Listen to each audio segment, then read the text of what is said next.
Pretty much no one has given Nokia a run for competition in the Windows Phone market, but Samsung has released the Ativ S Neo, which is the first Windows Phone device on Sprint network in the last year and a half or so. So let's jump in and see how well this device handles and if it's actually worth the purchase.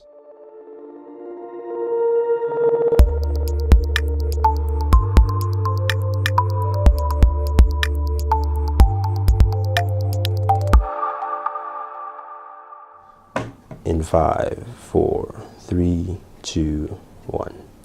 So the Ativ S Neo is available on the Sprint network for $99, and this is Samsung's entry to the Windows Phone marketplace in the last year and a half or so. The last device to release was the Focus S, and it's been a while since we've seen one of this caliber here in the United States. So this is powered by a dual-core Snapdragon processor. You've got also a 4.8-inch display, 720p AMOLED display. Now you do have a physical Windows button here in the center, as opposed to a touch-sensitive button. You do have your back and your search buttons. You've got a 1.9 megapixel front-facing camera, and at the rear you have an 8 megapixel camera, which is the same camera found in the Galaxy S3. LED flash, and typical with Samsung, you can actually open up the back cover and you can actually expand the memory. So you have expandable memory with micro SD up to 64 gigabytes. Now this has, I believe, a 21 milliamp battery in here, and the battery life, I must say, is actually quite good. You do get close to about, I would say, close to about 18 hours of use with the Ativ S Neo. Now banking around to the front, you do have a gig of RAM on here.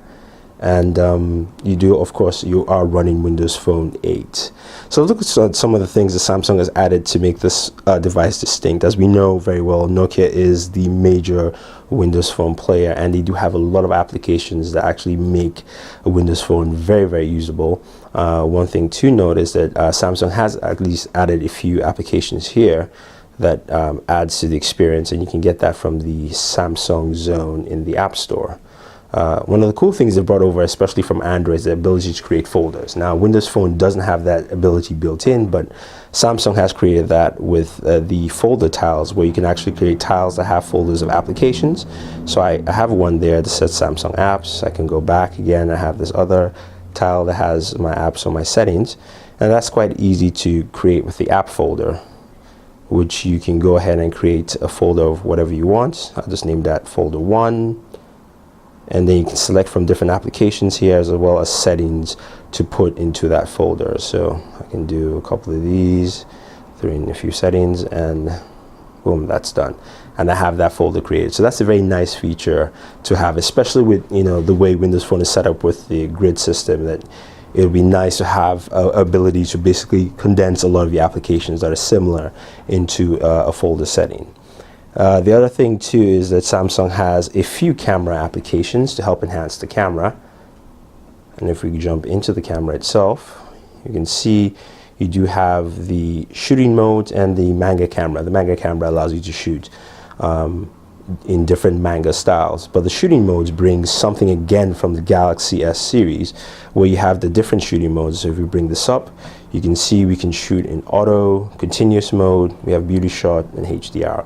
Now it doesn't have the full gambit of modes that you would find, like night modes and things like that, but this is at least a nice start that we do have this variety of modes. Now the one thing I would love to see from Samsung is to make this camera setting, or this camera setup, its standard cameras access on Windows Phone, rather than using the stock camera itself.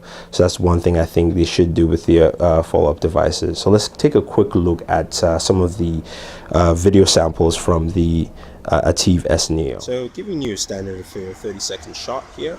Of course, creepy house, some cars, recorded at 1080p here with the Ativ S Neo. It's available on Sprint. So far so good. We'll see how that quality is, but we'll take a few steps just to see how well it handles with something shaky while recording. And yeah,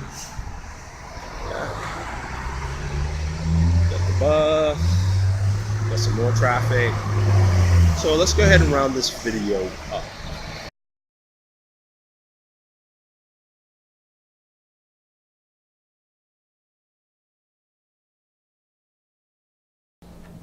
Now overall, this device has a full slew of features that you expect from a Windows Phone device, but one extra feature that I actually again brought from the Android is the NFC feature for transferring either through the S-Beam or tap and send, which currently is available on Windows Phone, but you can only do that between Windows Phone devices and sometimes only between devices within the same manufacturer.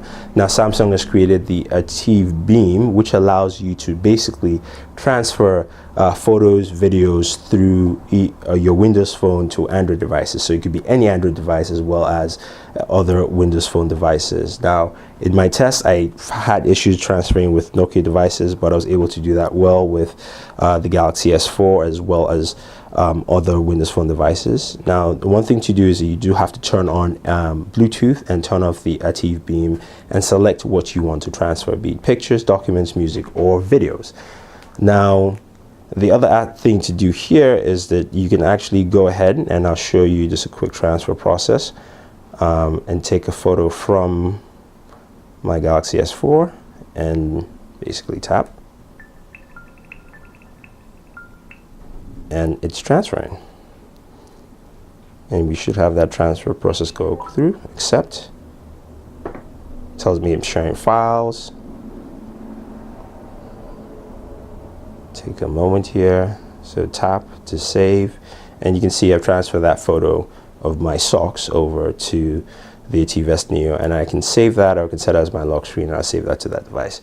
So that is at least a nice additive, and I think Samsung has done a lot of things to bring cool additives from the Android side into Windows Phone. Now, will this trump what Nokia has done in the Windows Phone market? No, but I think this is a good selection on the Sprint marketplace side. If you're a Sprint customer and you're looking for a Windows Phone, you have a solid device that basically has a similar build to the S4 in terms of styling, in terms of basically design. You can see it here, it's very trim and slim.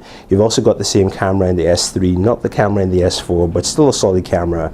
The only downside to it is that it takes photos in 4:3 aspect ratios, but overall this is still a good device and one that is priced well in the Sprint network. So if you guys have any questions or any comments, let us know. Don't forget to subscribe to all our pages on Twitter, Facebook, and YouTube.